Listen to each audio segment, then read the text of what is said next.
Brazil جو ہے south امریکہ میں، وہاں پہ پورچوگیز بولتے ہیں.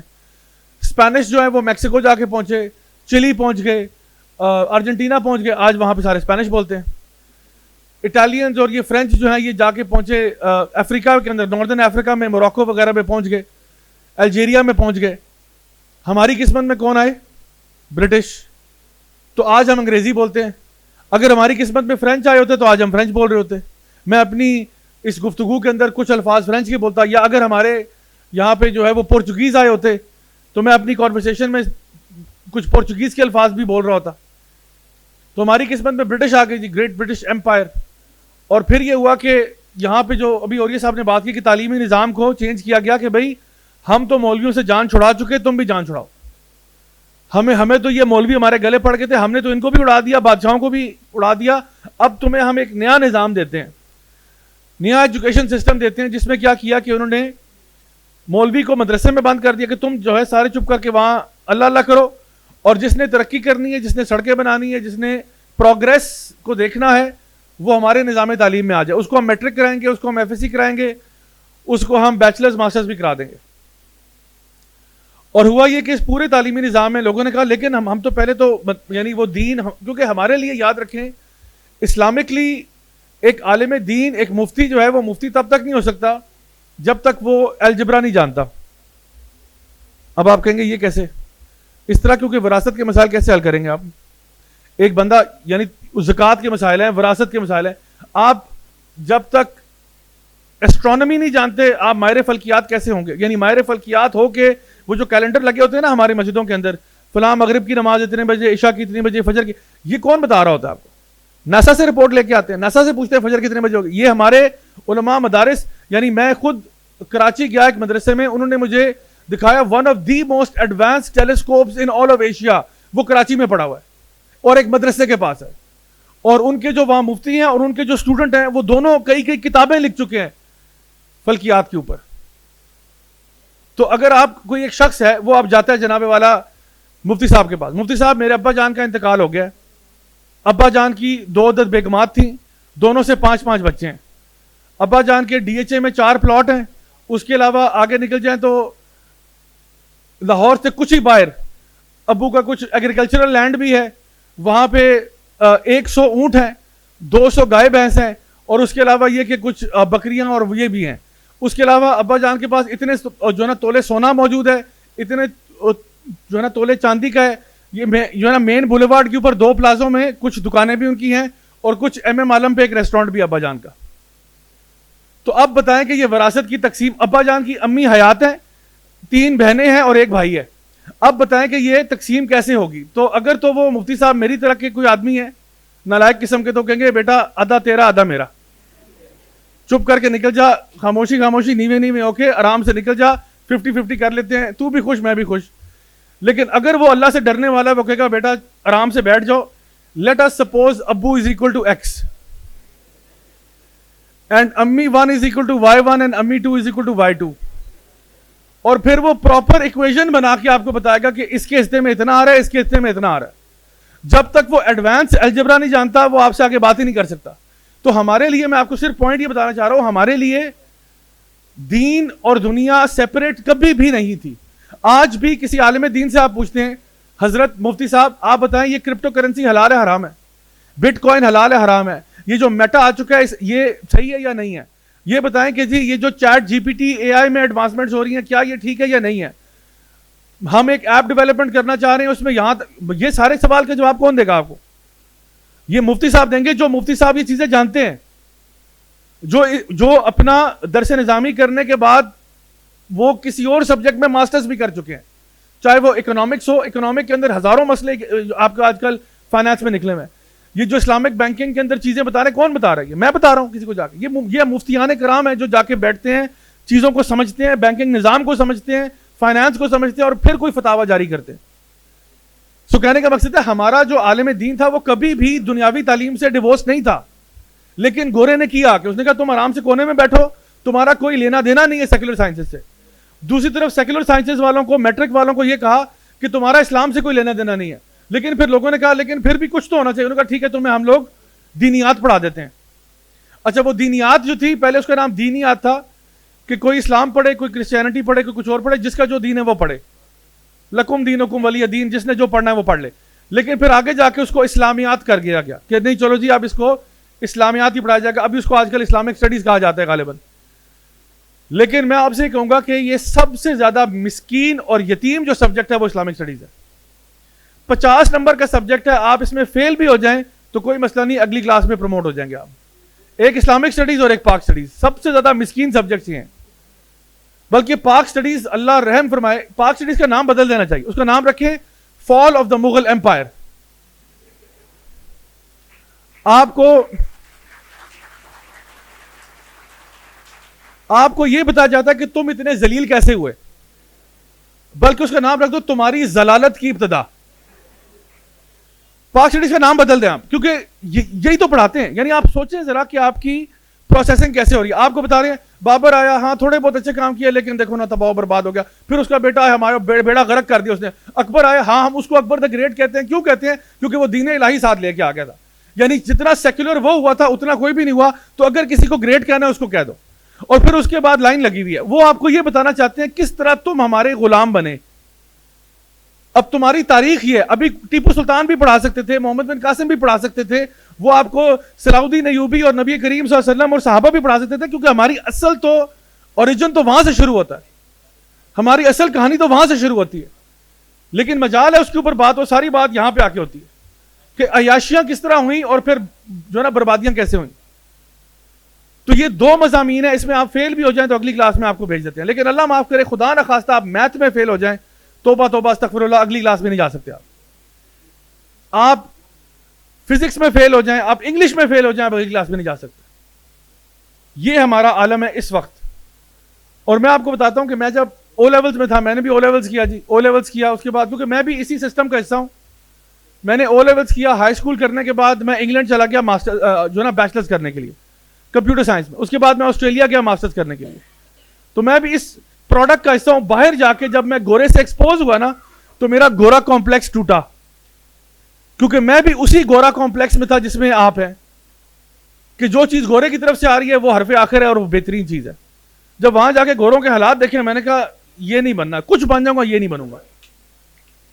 اچھا, مجھے یاد ہے او لیولز میں ہمارے پاس, او لیول سے پہلے کلاس 8 میں ہمارے پاس جو مضامین تھے وہ انگلش تھا, Urdu, math, science, history, geography, arts اور اسلامک اسٹڈیز یا اسلامیات. ٹھیک ہے, 8 سبجیکٹس تھے کلاس 8 میں. جب ہم لوگ 9th کلاس میں گئے او لیولز میں تو سائنس جو ہے جنرل سائنس, اس کے 3 ٹکڑے ہو گئے, کیمسٹری, فزکس, بایولوجی. میتھمیٹکس ایک کتاب ہوا کرتی تھی وہ 4 ہو گئی. انگریزی کی ہم نے 2.5 سال میں 9th میں 10th میں اور آدھا 11th میں ہم نے 8 کتابیں پڑھی ہیں. اور اسلامک اسٹڈیز کی اللہ جزائے خیر دے فرخندہ نور کو, وہ ایک دبلی پتلی سی کتاب تھی جس میں بس نماز روزے کا ہی تذکرہ تھا. نماز پڑھو, روزہ رکھو, اور یہ تمہارے کچھ بیسک 5 پلرز ہیں, بس ادھر تک ہی تھا. اگر آپ گراف بنائے نا کہ کلاس 1 سے لے کے او لیولز تک بچہ اسلامک اسٹڈیز میں کدھر گیا ہے, کلاس 1 میں بھی نماز روزہ ہی پڑھ رہے تھے, کلاس 2 میں بھی یہی پڑھ رہے تھے, 3 میں بھی. یعنی مشکل سے یہ ہوگا کلاس 1 میں انہوں نے سورہ اخلاص پڑھا دی ہوگی اور جو ہے نا 8ویں جماعت میں سورہ ماؤن تک پہنچ گئے ہوں گے, 30ویں پارے سے باہر نہیں گئے. یعنی آپ سوچیں کہ وہ گراف اتنا مائنیوٹ چینج اس میں آیا, مطلب آپ اس کو گراف پلاٹ کریں, اتنا مائنیوٹ چینج آیا کہ وہ ہارڈلی نوٹسبل ہے. 9ویں جماعت میں آپ آئے ہیں, کوئی خاص فرق نہیں 9ویں جماعت کے کریکولم میں اور کلاس 1 کے کریکولم میں. لیکن میتھمیٹکس میں ہم 1 2 3 سے شروع ہوئے تھے اور اب کوڈریٹک ایکویشن, ڈفرینسیشن, انٹیگریشن تک پہنچ گئے. جیومیٹری بھی کر رہے ہیں, الجبرا بھی کر رہے ہیں, اس میں سیٹس بھی کر رہے ہیں, اس میں سٹیٹس بھی آ رہی ہے. مطلب آپ سوچیں بچہ 1 2 3 سے سٹارٹ ہوا تھا, کہاں پہنچا, اتنا بڑا لرننگ کرو ہے. سائنس میں ہم کہاں سے سٹارٹ ہوئے تھے, اور 3 مضامین اور ہر مضمون کی 2 کتابیں, فزکس کی 2, کیمسٹری کی 2, بایولوجی کی 2, اور اسلامک اسٹڈیز کی بیچاری وہی مسکین سی کتاب. حالانکہ اگر آپ سنسیئر ہوتے, اور میں یہ نہیں کہتا چلو آپ ہر اسٹوڈنٹ کو عالم دین بناؤ, لیکن اگر آپ نے کم از کم برابر ہی کرنا تھا نا. لوگ کیا کہتے ہیں, دین اور دنیا کو ساتھ لے کے چلیں, دین اور دنیا کو ساتھ لے کے چلیں. یہ ساتھ لے کے چلنا ہے. ساتھ لے کے چلنے کا مطلب یہ ہوتا کہ اسلامک اسٹڈیز کے بھی 4 ٹکڑے ہوتے ہیں. اسلامک اسٹڈیز کو آپ کہتے ہیں بیٹا اب کلاس 9th میں اسلامک اسٹڈیز نہیں ہے, اب تفسیر علیحدہ ہے, حدیث علیحدہ ہے, فقہ یا سیرت علیحدہ ہے, عربی زبان علیحدہ ہے. آپ کو 4 ڈفرنٹ سبجیکٹ پڑھائیں گے کیونکہ ہم سمجھتے ہیں کہ یہ امپورٹنٹ ہے. آپ کے اس کریکولم کو اسلامک اسٹڈیز کو یہاں پلیس کرنے سے پتہ چل رہا ہے آپ کی نیت کیا ہے, پتہ چل رہا ہے کہ آپ کس قسم کا پروڈکٹ نکالنا چاہ رہے ہیں. کسی بھی فیکٹری کا اگر آپ نے انالیسس کرنا ہو کہ فیکٹری کیسی ہے, آپ اس کا پروڈکٹ دیکھ کے انالیسس کرتے ہو کہ فیکٹری کیسی ہے, اس فیکٹری سے کیا نکل رہا ہے. آپ مجھے بتائیں آج یونیورسٹی سے کیا باہر نکل رہا ہے, آج اسکولوں سے کیا باہر نکل رہا ہے. آئنسٹائن نکل رہا ہے. آخری دفعہ کوئی سائنسدان کب پیدا ہوا ہے؟ یعنی آپ خود سوچیں, یہ جو پروڈکشنز ہوئی ہیں یہ تو 1900 کی بات ہے, لیٹ 1800 کی بات ہے. ہم ایک لکیر کے فقیر بن چکے ہیں. اور میں آپ کو اس کی مثال دیتا ہوں, اور یہ صاحب نے بڑا اچھا زبردست انالیسس کیا, اور یہ جو 2 کتابیں یہ واقعی میں بڑی زبردست کتابیں ہیں, ڈمنگ اس ڈاؤن اور ویپنز آف میس انسٹرکشن, دونوں بہت اچھی کتابیں. آپ دیکھیں کہ جو انہوں نے تعلیمی نظام بنایا اس میں ہم سب کو لکیر کا فقیر بنایا, اتنا لکیر کا فقیر بنایا کہ اگر آپ کو پیپر میں کتاب کے علاوہ سوال آ جائے تو آپ شور مچا دیتے ہیں کہ یہ آؤٹ آف کورس سوال آیا ہے. ایسا ہی ہے. بلکہ میں نے تو ایسے اسٹوڈنٹس بھی دیکھے ہیں, کیونکہ میں خود یونیورسٹیز میں پڑھاتا ہوں, جو میتھ کے سوال میں اگر ویلیوز بھی کتاب کے علاوہ آ جائے اس پہ رولا ڈال دیتے ہیں کہ جی کتاب میں جو اگزامپل تھی اس میں ایکس کی ویلیو 7 تھی, یہاں پہ 9 کیوں دیا آپ نے؟ 9 کے ساتھ مجھے سالو کرنا نہیں آتا, مجھے تو 7 کے ساتھ کرنا آتا ہے. یعنی یہاں تک یہ عالم ہے. اور میں آپ کو ایک اور مثال دیتا ہوں.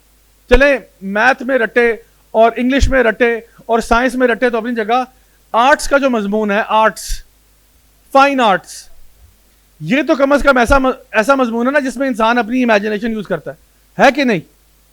میں اگر آپ کو ایک وائٹ کینوس دیتا ہوں اور میں کہتا ہوں جو مرضی بناؤ, اس میں تو کم از کم لکیر کا فقیر نہیں ہوگا نا انسان. میں آپ کو گارنٹی کرتا ہوں آپ اس میں بھی لکیر کے فقیر ہیں.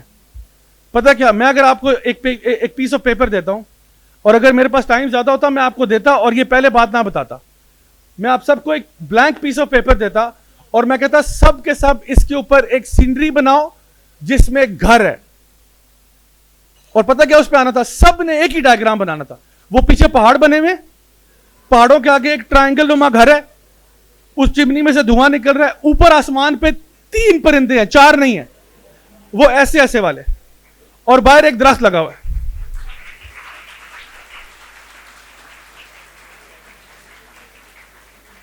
میں آپ کو چیلنج کرتا ہوں, یہ گھر مجھے پورے لاہور میں آپ دکھا دیں کہاں ہے. یہ گھر دکھائیں لاہور میں کدھر ہوتا ہے, میں وہاں جانا چاہوں گا. یہ گھر پورے لاہور میں, شاید پورے پاکستان میں آپ کو نظر نہ آئے. یہ جو گھر آپ نے بنایا نا اکیلا پہاڑوں کے بیچ میں, اس کا مطلب ہے یہ آپ کا ایکسپیرینشل لرننگ نہیں تھی. یعنی ایک انسان جو ڈرا کرتا ہے وہ تو دیکھتا ہے, اپنے حالات کو دیکھتا ہے, واقعات کو دیکھتا ہے, وہ کہتا ہے جی میں نے تو لاہور کا کوئی فلانا گھر بنایا, کوئی پرانا آرکیٹیکچر بنایا. وہ کون بنا رہا ہے؟ ہمیں تو یہی گھر آتا ہے بھائی.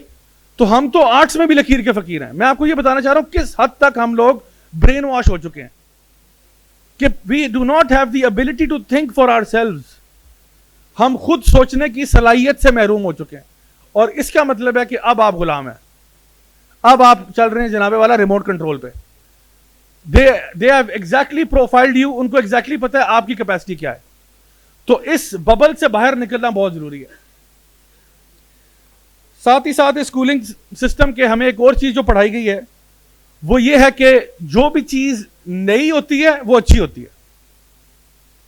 نیو اینڈ امپرووڈ, یہ سنا ہے نا, ہر پروڈکٹ پہ لکھا ہوتا ہے نیو اینڈ امپروو. اگر نئی چیز ہے اچھی ہے, نیا آئی فون 15 آ رہا ہے وہ پہلے والے سے اچھا ہی ہوگا, حالانکہ پتہ چل رہا ہے اندر کی بات ہے کہ وہ اچھا نہیں ہے, اس کے اندر پرابلمز ہیں.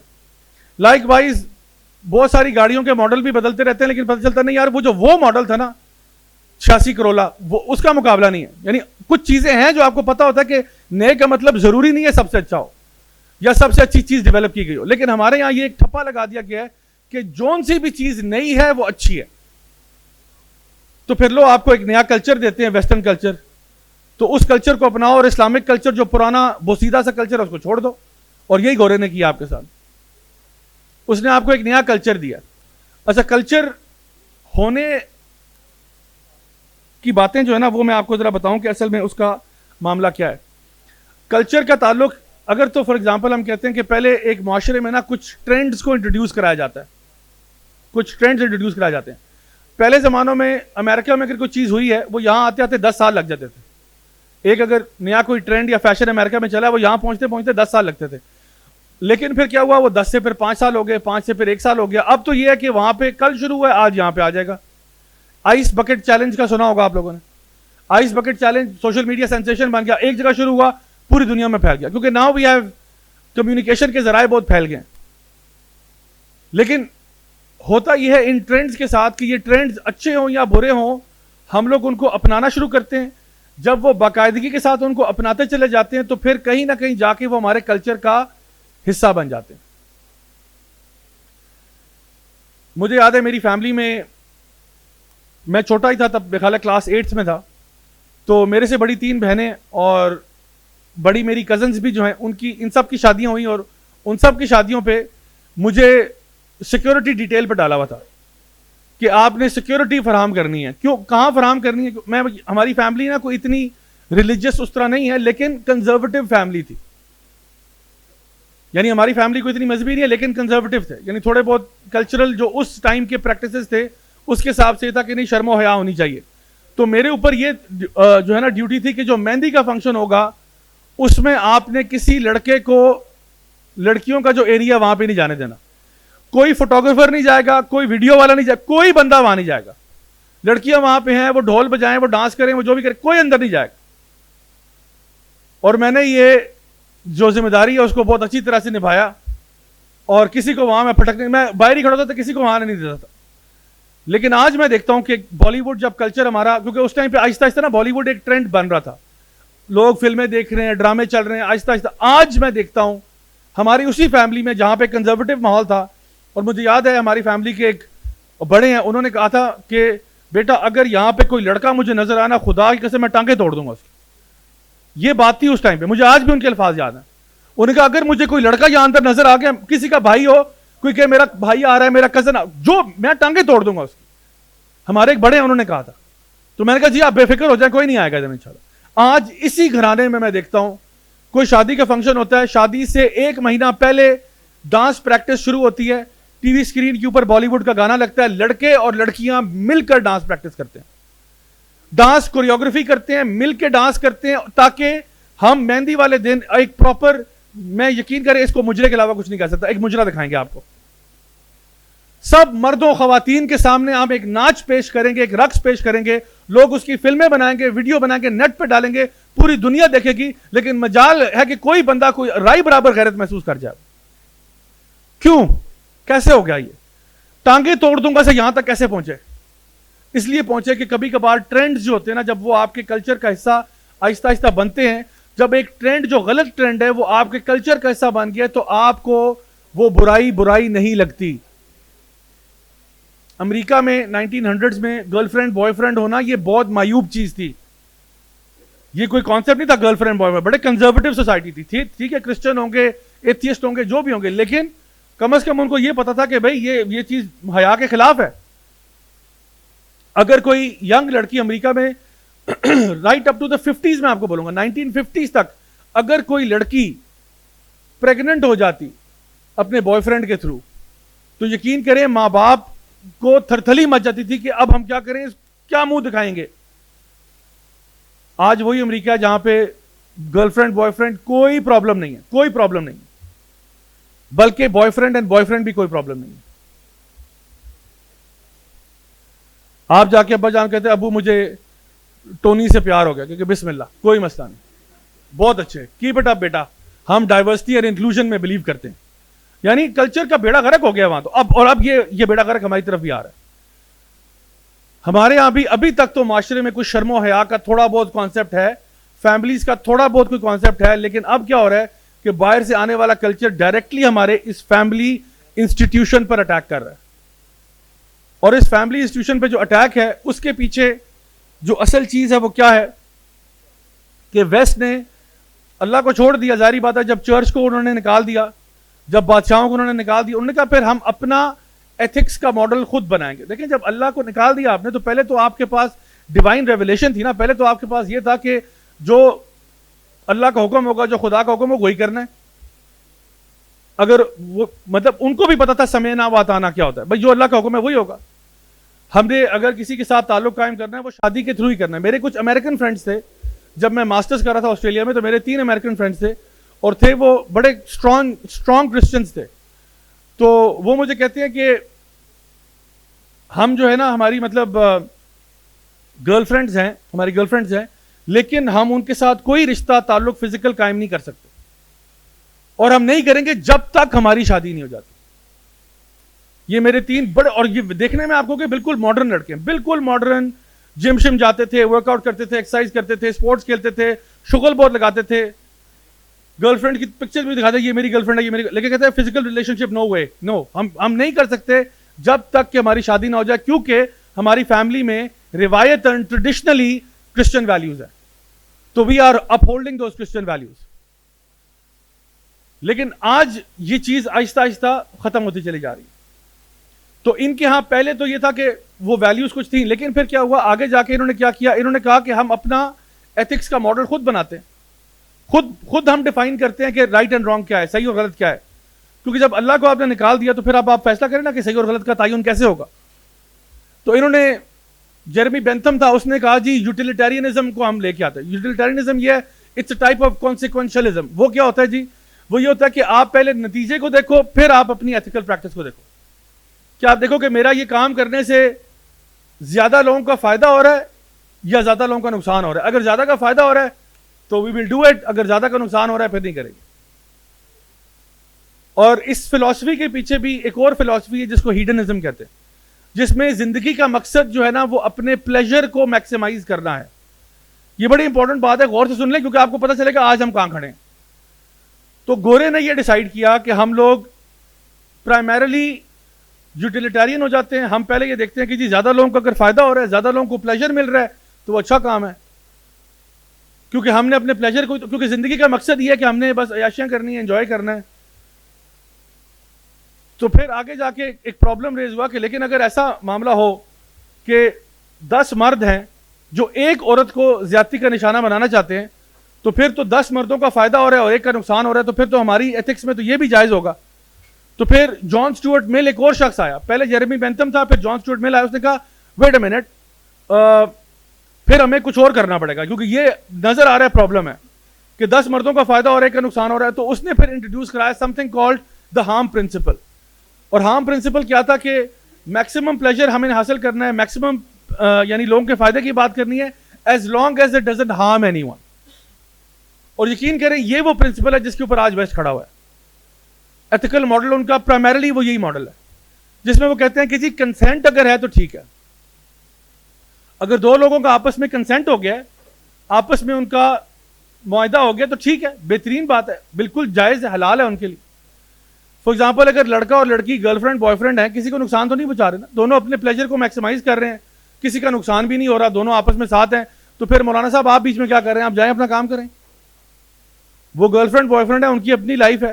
ایک بندہ جو ہے وہ شراب پی رہا ہے, ایک پلا رہا ہے, تو پلانے دیں, وہ آپ سے پوچھ کے تھوڑی کر رہے ہیں, وہ اپنا کام کر رہے ہیں, کسی کو ہارم نہیں ہو رہا. ایک بندہ ولنگلی شراب پی رہا ہے, ایک ولنگلی پلا رہا ہے, نو پرابلم, کوئی فورس نہیں ہو رہا, یہاں پہ جبر کسی پہ نہیں ہو رہا. ایک انسان سود دے رہا ہے, ایک لے رہا ہے, ولنگلی کر رہے ہیں, کنسینٹ ہے, نو پرابلم. یہی فلسفی آگے بڑھتے بڑھتے پھر 1970s بلکہ 60s میں جب یہ سیکشل ریولوشن امریکہ میں آتا ہے, تو 70s اینڈ 80s میں یہ بھی بات شروع ہوگی کہ بھئی اگر 2 مرد اور عورت کو آپ نے کنسینٹ دیا تو 2 مردوں میں اگر کنسینٹ ہو جائے تو پھر کیسا. تو پھر انہوں نے کہا ہاں یہ بھی ٹھیک ہے. لیکن ابھی تک ویسٹرن ورلڈ جو ہے نا وہ یہاں رکی ہوئی ہے, آگے بھی جایا جا سکتا ہے. بہن بھائی کا آپس میں رشتہ کیوں نہیں ہو سکتا, وہ بھی تو کنسینٹ ہے. تو وہ ابھی نا ان کی ابھی نا کرسچینٹی گئے ہوئے ابھی عرصہ کم ہوا ہے ان کو, یعنی ابھی جا رہی ہے کرسچینٹی, تو ان کو نا ابھی بھی کچھ چیزیں ہولڈ آن کی ہیں. یعنی میں ایک اور سوال پوچھتا ہوں, امریکہ میں لوگ کتا کیوں نہیں کھاتے, چائنا میں کھاتے, امریکہ میں لوگ کتا کیوں نہیں کھاتے؟ شاید اگر آپ ان کو چوائس دیں وہ انسان کھا جائیں, کتا نہ کھائیں, کیونکہ کتوں کے بارے میں بہت ٹچی ہیں وہ. اور ویسے اگر اس ماڈل میں دیکھا جائے کتے کے بارے میں ٹچی ہونے کی ضرورت نہیں ہے آپ کو, کیونکہ کتا بھی ایک جانور ہے, آپ بکری کھائیں, بھیڑ کھائیں, کتا کھائیں, بات تو ایک ہی ہے.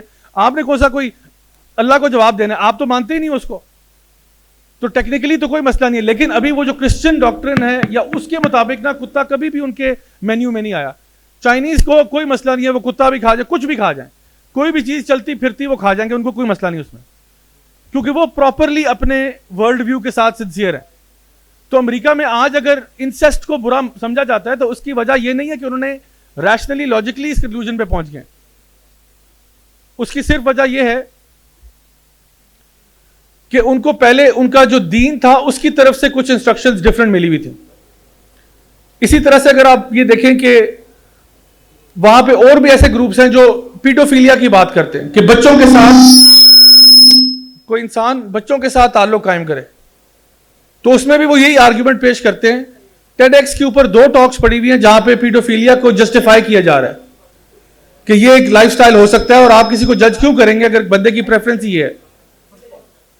تو وہ کہتے ہیں اگر بچے کے ساتھ ہمارا کنسنٹ ہو جائے, بچے کو ہم ٹافیاں شافیاں لے دیں گے, کوئی پلے اسٹیشن لے دیں گے, تو پھر کیا مسئلہ ہے؟ بچہ اپنی رضامندی سے ہمارے پاس آئے گا, تو پھر کیا پرابلم ہے؟ وہاں پہ ایسے گروپس بھی ہیں جو نیکروفیلیا کی بات کرتے ہیں, اللہ معاف کرے, کہ مردوں کے ساتھ تعلق قائم کرنے میں کیا ہے. زوفیلیا کی بات کرتے ہیں, جانوروں کے ساتھ تعلق قائم کرنے میں کیا ہے. جانوروں کے ساتھ تو کنسنٹ ویسے ہی نہیں ہوتا, آپ کو پتا ہے. گھوڑے پہ سوار ہونے سے پہلے یا بیل کو جو ہے وہ ہل چلانے سے پہلے مشورہ نہیں لیتے کہ بھائی جان آپ سے بھی ہل چلانے لگے ہیں, آپ کو کوئی مسئلہ تو نہیں ہے, ڈو یو کنسنٹ, پوچھتے تو نہیں ہیں ان سے.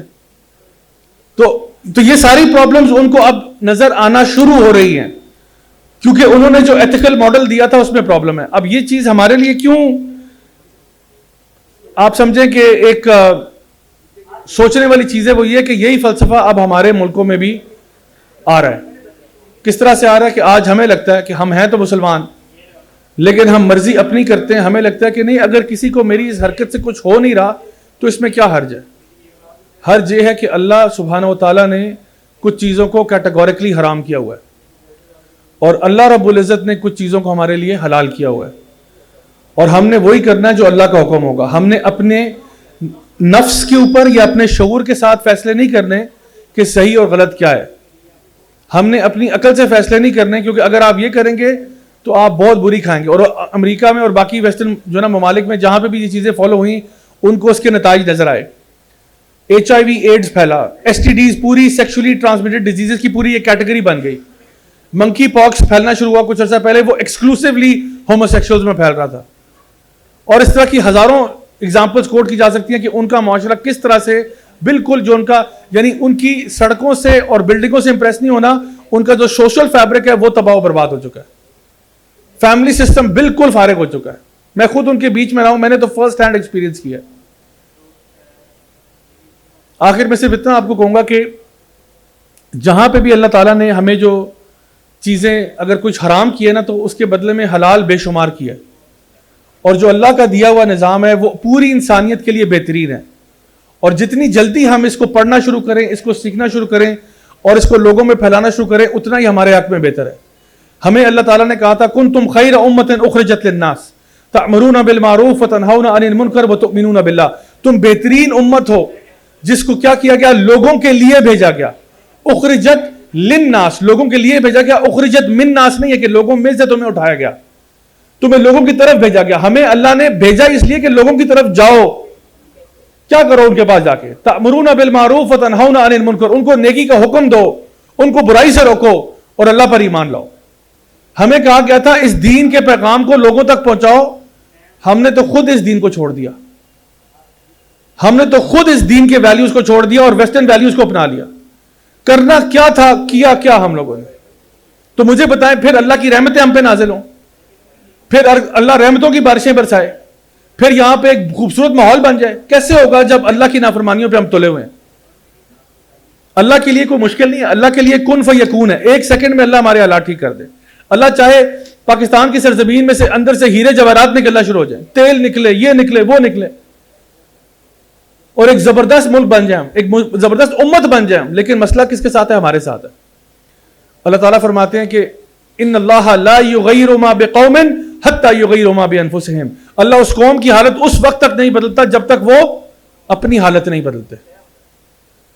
مائی ڈیئر اسٹوڈنٹس, ہم نے اپنی حالت کو بدلنا ہے. میں نے آپ سے بھی بات کیا تھا کہ اللہ تعالیٰ جب کوئی چیز حرام کرتا ہے تو اس کے برعکس بہت چیزیں حلال کرتا ہے. میں کچھ مثالیں دیتا ہوں آپ کو. کھانے پینے کی اشیاء ہے نا, کھانے کی مثال لیتے ہیں. کھانے کے اندر اللہ تعالیٰ نے کیا حرام کیا؟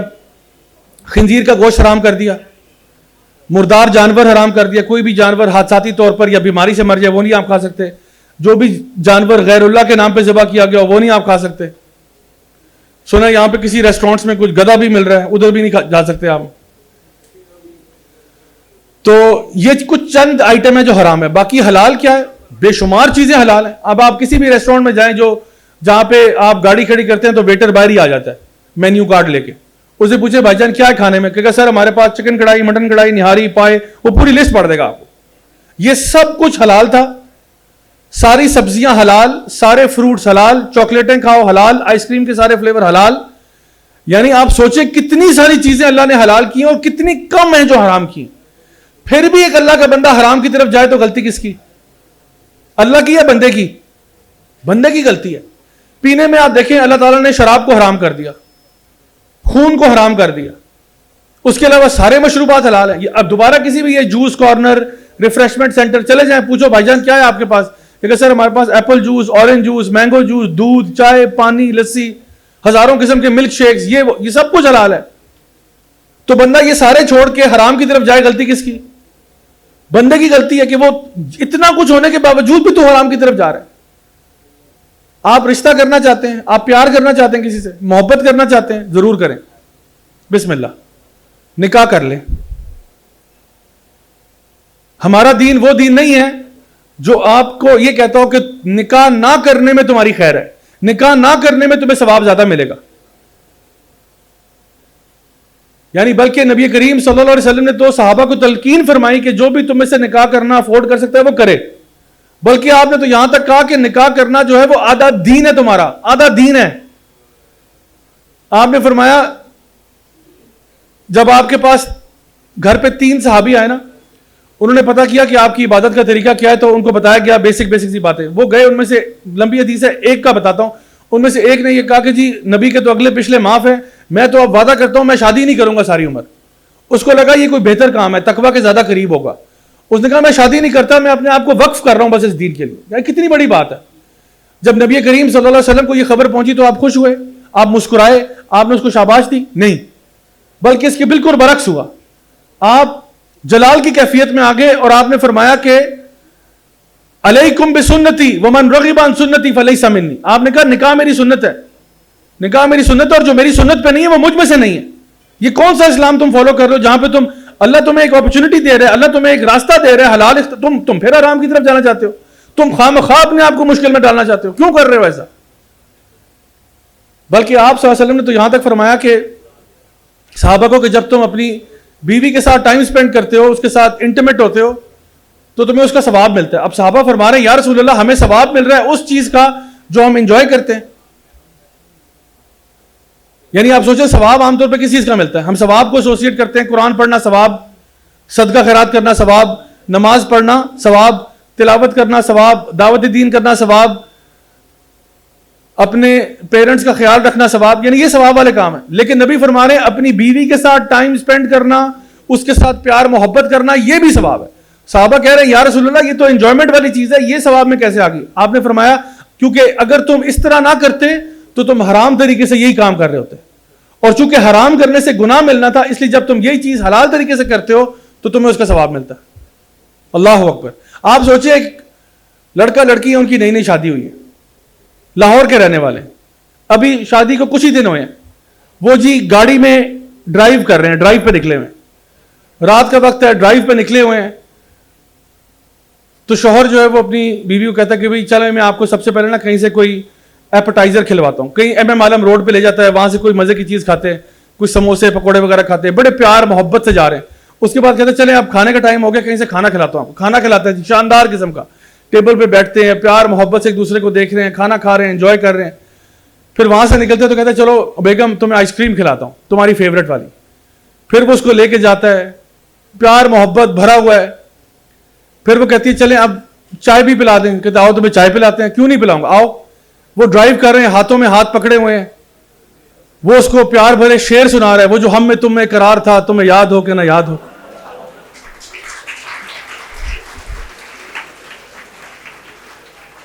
اتنا خوبصورت رشتہ, اتنا پیارا رشتہ, پیار محبت 100 آؤٹ آف 100 نمبر ملے ہوئے. اور اس گاڑی میں جو وہ بیٹھے ہیں ان کے ساتھ ان کے فرشتے بھی موجود ہیں جو ان کے اعمال لکھ رہے ہوتے ہیں, اور فرشتے یہ منظر دیکھ رہے ہیں اور لکھ رہے ہیں نامہ اعمال میں ثواب ثواب ثواب ثواب ثواب. یہی کام اگر یہ اپنی گرل فرینڈ کے ساتھ کرے گا, عذاب عذاب عذاب عذاب.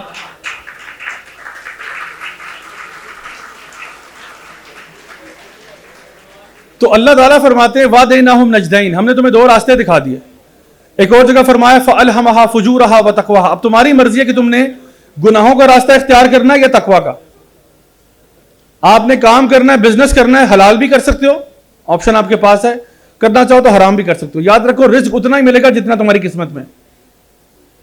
تو مائی ڈیئر اسٹوڈنٹس, آج یہاں پہ اٹھنے سے پہلے نا اپنے دلوں میں یہ فیصلہ کریں کہ میں نے اس خیر کے پیغام کو آگے پہنچانا ہے, میں نے لوگوں کو اس دین سے جوڑنا ہے, اس کے علم سے جوڑنا ہے, اور خود بھی عمل کرنا ہے اور دوسروں کو بھی کروانا ہے.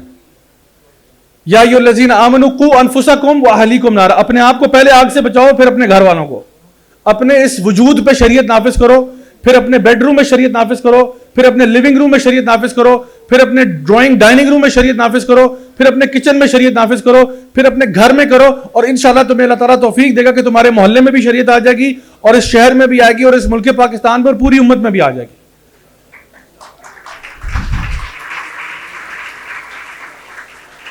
لیکن اس کا آغاز میرے اور آپ سے ہوگا, تو ہم نے اس کے اوپر انشاءاللہ کام کرنا ہے. میری دعا ہے آپ سب کے لیے کہ اللہ تعالیٰ ہم سب کو نیک اعمال کرنے کی توفیق عطا فرمائے.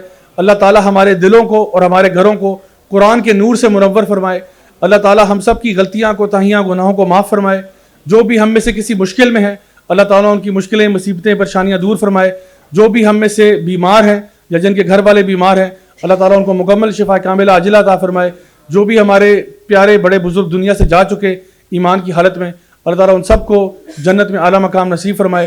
اور میری آپ سب کے لیے خصوصی دعا ہے, خاص طور پہ میں دیکھ رہا ہوں بہت سارے نوجوان یہاں پہ موجود ہیں, کئی آپ میں سے I'm assuming اسٹوڈنٹس بھی ہوں گے, تو آپ کے لیے خاص طور پہ دعا ہے. آئی نو کہ آپ لوگ اس کے بارے میں بہت ٹینس رہتے ہیں, تو میں چاہوں گا کہ آپ اس کی ٹینشن لینا چھوڑ دیں اور اصل کام جو کرنے والا ہے وہ کریں. لیکن پھر بھی میری دعا آپ کے لیے کہ اللہ تعالیٰ آپ کو آپ کے فائنلز میں کامیابی عطا فرمائے, اللہ تعالیٰ آپ کے مڈ ٹرمز میں کامیابی عطا فرمائے, اللہ تعالیٰ آپ کے کوئزز میں کامیابی عطا فرمائے, اللہ تعالیٰ آپ کی اسائنمنٹس میں کامیابی عطا فرمائے.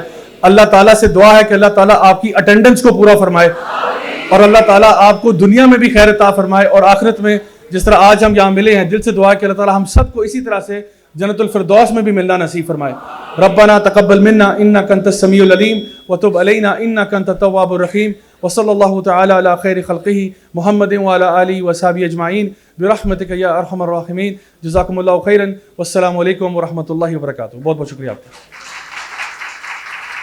جزاک اللہ خیرا احسن الجزا.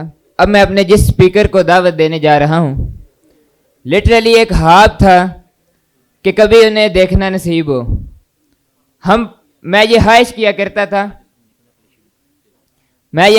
کرتا تھا کہ اللہ تعالیٰ ان کو ایک دفعہ کسی سیمینار میں دیکھنے کا موقع ہی دے دے, لیکن یہ کبھی ایکسپیکٹ نہیں کیا تھا کہ ہم ان کو ہوسٹ کر رہے ہوں گے اور ہمارے وہ گیسٹ اسپیکر کے طور پر آئیں گے. بڑے آئیڈیل تھے ہم سب کے, انلائٹنمنٹ کلب کے ہر ممبر کے وہ آئیڈیل ہے, پورا سیپینس انسٹیٹیوٹ ہی آئیڈیل ہے, اور اگر میں یہ کہوں کہ یہ پوری دنیا کے مسلمانوں کے ہی آئیڈیل ہیں تو یہ بھی شاید غلط نہ ہوگا. لیکن ان کو دعوت دینے سے پہلے راجہ ضیاء الحق صاحب کیونکہ جانا چاہتے ہیں, تو میں اپنے پریزیڈنٹ عامر شبیر بھائی اور وائس پریزیڈنٹ زاہد بھائی سے گزارش کروں گا کہ انہیں چیف گیسٹ کی شیلڈ پیش کریں.